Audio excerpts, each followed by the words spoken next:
پاک میں حضرت عیسیٰ علیہ السلام نے اپنی قوم کے سامنے جب اپنی نبوت کا اعلان فرمایا تو کیا کہا تھا؟ یہ سورہ آل عمران ہے اور آیت نمبر ہے 49۔ آئے اس کی تلاوت سنتے ہیں اور اس کا ٹرانسلیشن بھی سنتے ہیں۔ اللہ تعالیٰ قرآن مجید میں ارشاد فرماتا ہے، بسم اللہ الرحمن الرحیم وَرَسُولًا إِلَى بَنِي إِسْرَائِيلَ أَنِّي قَدْ جِئْتُكُمْ بِآيَةٍ مِّن رَّبِّكُمْ أَنِّي أَخْلُقُ لَكُم من الطين كهيئة الطير فأنفخ فيه فيكون طيرا بإذن الله وأبرئ الأكمه والأبرص وأحيي الموتى بإذن الله وأنبئكم بما تأكلون وما تدخرون في بيوتكم إن في ذلك لآية لكم إن كنتم مؤمنين۔ اب اس کا ٹرانسلیشن کیا ہے؟ اور وہ عیسیٰ بنی اسرائیل کی طرف رسول ہوگا کہ میں تمہارے رب کی طرف سے تمہارے پاس ایک نشانی لایا ہوں، وہ یہ کہ میں تمہارے لیے مٹی سے پرندے جیسی ایک شکل بناتا ہوں، پھر اس میں پھونک ماروں گا تو وہ اللہ کے حکم سے فوراً پرندہ بن جائے گی، اور میں پیدائشی اندھوں کو اور کوڑ کے مریضوں کو شفا دیتا ہوں، اور میں اللہ کے حکم سے مردوں کو زندہ کرتا ہوں، اور تمہیں غیب کی خبر دیتا ہوں جو تم کھاتے ہو اور جو اپنے گھروں میں جمع کرتے ہو، بے شک ان باتوں میں تمہارے لیے بڑی نشانی ہے اگر تم ایمان رکھتے ہو۔ سبحان اللہ، سبحان اللہ۔ حضرت عیسیٰ علیہ السلام کی اس تقریر میں آپ نے اپنے 4 معجزات کا اعلان فرمایا۔ نمبر 1 کہ جب بنی اسرائیل نے یہ معجزہ طلب کیا کہ مٹی کا پرندہ بنا کر اڑائیں تو حضرت عیسیٰ علیہ السلام نے مٹی کے چمگادڑ بنا کر ان کو اڑا دیا۔ حضرت عیسیٰ علیہ السلام نے پرندوں میں سے چمگادڑ کو اس لیے منتخب فرمایا تھا کہ یہ پرندوں میں سب سے بڑھ کر مکمل اور عجیب و غریب پرندہ ہے، کیونکہ اس کے انسان کی طرح دانت بھی ہوتے ہیں اور یہ آدمی کی طرح ہنستا بھی ہے، اور یہ بغیر پر کے اپنے بازوؤں سے اڑتا ہے۔ یہ پرندہ جانوروں کی طرح، یعنی پرندوں کی طرح نہیں جو زمین پر جانور ہوتے ہیں ان کی طرح یہ بچہ جنتا ہے، اور اس کے مینسز بھی، یعنی جو عورتوں کے معاملات، فیمیلز کے معاملات ہوتے ہیں وہ بھی اس کے ساتھ ہوتے ہیں۔ لیکن ان پرندوں کی ایک خاص بات یہ تھی، یعنی حضرت عیسیٰ علیہ السلام نے چمگادڑ کو مٹی سے بنایا اور اس پہ دم کیا اور وہ اڑنے لگ گیا، مگر فرق کیا تھا؟ سبحان اللہ، کہ یہ پرندے جو تھے اڑتے تو تھے، لیکن جب تک بنی اسرائیل کے لوگوں کی آئی سائٹ انہیں دیکھتی تھی جب تک یہ چمگادڑ اڑتے تھے، اور اگر ان کی نظروں سے غائب ہو جاتے تو وہ گر کر مر جاتے تھے۔ اور ایسا اس لیے ہوتا تھا تاکہ خدا کے پیدا کیے ہوئے اور بندہ خدا کے پیدا کیے ہوئے پرندے میں فرق باقی رہے۔ سبحان اللہ۔ اچھا، پھر نمبر 2 آپ کا دوسرا معجزہ جو آپ نے اس قرآن پاک کی آیت میں بیان کیا کہ پیدائشی اندھوں کو، مادر زاد اندھے یعنی جس کو بائی برتھ جو بلائنڈ ہوتے ہیں ان کو وہ شفا دیتے تھے۔ ایک وقت ایسا بھی آیا کہ ایک ہی دن میں 50 کے قریب جو بائی برتھ بلائنڈ تھے اور کوڑ کے مریض تھے، کوڑی جو تھے، انہوں نے یہ آپ کے سامنے ایکسیپٹ کیا کہ اگر ہمیں شفا مل جائے تو ہم ایمان لے آئیں گے، تو آپ کی دعا سے ان 50 لوگوں کو شفا حاصل ہو گئی۔ سبحان اللہ۔ ناظرین، آپ نے تیسرے معجزے کا ذکر کیا کہ مردوں کو زندہ کرنا۔ آپ نے 4 مردوں کو زندہ فرمایا۔ جی ہاں، حضرت عیسیٰ علیہ السلام نے 4 ایسے لوگوں کو زندہ کیا اللہ کے حکم سے، بِإِذْنِ اللَّهِ، کہ جو لوگ دنیا سے چلے گئے تھے۔ نمبر 1 آذر نامی اپنے دوست کو، نمبر 2 ایک بڑھیا کے لڑکے کو، اور نمبر 3 ایک عشر وصول کرنے والے کی لڑکی کو، اور نمبر 4 حضرت سام بن نوح علیہ السلام کو۔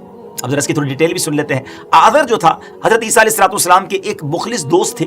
جب ان کا انتقال ہونے لگا تو ان کی بہن نے آپ کے پاس قاصد بھیجا کہ آپ کا دوست اب آخری وقت ہے، وہ دنیا سے جا رہا ہے۔ اس وقت آپ اپنے دوست سے 3 دن کی دوری پر تھے، اتنا لانگ ڈسٹینس تھا۔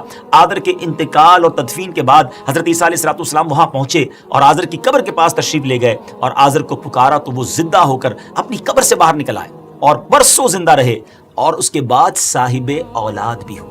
اللہ اکبر۔ ایک اور شخص جس کو آپ نے زندہ کیا وہ ایک بڑھیا کا بیٹا تھا، وہ اس کا انتقال ہو گیا اور لوگ اس کا جنازہ اٹھا کر اس کو دفن کرنے کے لیے جا رہے تھے، تو مین وائل حضرت عیسیٰ علیہ السلام کا ادھر سے گزر ہوا تو وہ آپ کی دعا سے زندہ ہوا اور جنازے سے اٹھ بیٹھا، اور کپڑے پہن کر اپنے جنازے کی چارپائی اٹھاتے ہوئے اپنے گھر آ گئے اور مدتوں زندہ رہا۔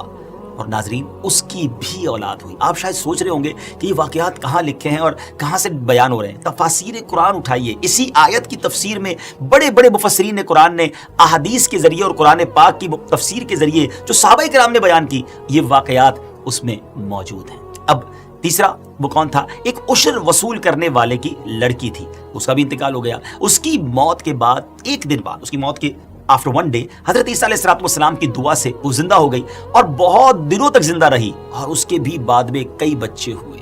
جب ان تینوں مردوں کو آپ نے ان لوگوں کے سامنے زندہ فرما دیا تو بنی اسرائیل کے شریروں نے کہا کہ یہ تینوں در حقیقت مرے ہی نہیں تھے، چند دنوں ہی تو ہوئے تھے مرنے کو، بیسیکلی ان پر سکتہ طاری ہو گیا تھا اور وہ ہوش میں آ گئے، آپ نے دعا کر دی، لہٰذا اب آپ کسی ایسے پرانے مردے کو زندہ کر کے ہمیں دکھائیں جس کو بہت ٹائم ہو گیا۔ تو آپ نے کیا کیا؟ حضرت سام بن نوح علیہ السلام، یہ حضرت نوح علیہ السلام کے صاحبزادے ہیں اور ان کو دنیا سے پردہ فرمائے ہوئے، وفات پائے ہوئے 4000 ایئرز کا ٹائم گزر چکا تھا۔ جی ہاں ناظرین، آفٹر 4000 ایئرز حضرت عیسیٰ علیہ السلام ان کی قبر پر گئے، ان لوگوں کو بھی ساتھ لے کر گئے اور آپ نے اس کے بارے میں دعا کی، ان کی قبر پر جا کر دعا کی، اس میں اعظم پڑھا تو فوراً ہی حضرت سام بن نوح علیہ السلام قبر سے زندہ ہو کر نکل آئے اور گھبراتے ہوئے پوچھا کہ کیا قیامت آ گئی ہے؟ پھر وہ حضرت عیسیٰ علیہ السلام پر ایمان لائے، پھر تھوڑی دیر بعد ان کا انتقال ہو گیا۔ آپ علیہ السلام کا چوتھا معجزہ کیا تھا؟ اور وہ آپ کا معجزہ تھا غیب کی خبریں دینا۔ حضرت عیسیٰ علیہ السلام نے بیماروں کو اچھا کیا اور مردوں کو زندہ کیا۔ تو بعض لوگوں نے کہا یہ تو جادو ہے اور کوئی معجزہ دکھائیں۔ تو آپ علیہ السلام نے فرمایا کہ جو تم کھاتے ہو اور جو جمع کر کے رکھتے ہو میں اس کی بھی تمہیں خبر دیتا ہوں۔ اور حضرت عیسیٰ علیہ السلام کے دستے مبارک پر یہ معجزہ پھر ظاہر ہوا کہ آدمی کو بتا دیتے تھے جو وہ کل کھا چکا تھا، جو آج کھانے کے لیے اس نے تیار کیا ہے اور جو اگلے وقت کے لیے اس نے باقاعدہ پلان کر کے رکھا ہے۔ آپ علیہ السلام کے پاس بہت سے بچے جمع ہو جاتے تھے اور آپ علیہ السلام انہیں بتا دیا کرتے تھے کہ تمہارے گھر میں فلاں چیز تیار ہوئی ہے، تمہارے گھر والوں نے فلاں چیز کھا لی ہے اور فلاں چیز تمہارے لیے بچا کر رکھی ہے۔ یہ بچے گھر آتے اور گھر والوں کو سب بتا دیتے کہ آپ نے یہ بنایا تھا اور ہمارے لیے یہ بنایا ہے، وہ چیز کہاں ہے؟ تو وہ گھر والے حیران ہو جاتے کہ یہ باتیں تمہیں کون بتاتا ہے؟ تو بچوں نے کہا کہ ہم حضرت عیسیٰ علیہ السلام کے پاس جاتے ہیں تو وہ بتاتے ہیں ہمیں۔ اب لوگوں نے حضرت عیسیٰ علیہ السلام کے پاس اپنے بچوں کو بھی بھیجنا چھوڑ دیا، روک لیا اور بعد اللہ یہ کہا کہ وہ جادوگر ہیں، ان کے پاس نہ بیٹھو، اور ایک مکان میں سب بچوں کو جمع کر دیا۔ حضرت عیسیٰ علیہ السلام بچوں کو ڈھونڈتے ہوئے تشریف لائے تو لوگوں نے کہا کہ بچے یہاں نہیں ہیں۔ تو آپ نے کہا کہ پھر اس مکان میں کون ہے؟ تو انہوں نے کہا معاذ اللہ، ان بچوں کے والدین نے کیا کہا ان سے چھپانے کے لیے کہ سور ہیں۔ فرمایا پھر ایسا ہی ہوگا، آپ تو چلے گئے مگر جب دروازہ کھولا گیا تو اب وہاں بچے نہیں تھے ناظرین، وہاں پگز تھے۔ جی ہاں، سور، اب وہاں بچے جو تھے وہ گویا یہ بن چکے تھے۔ یہ معجزات تھے۔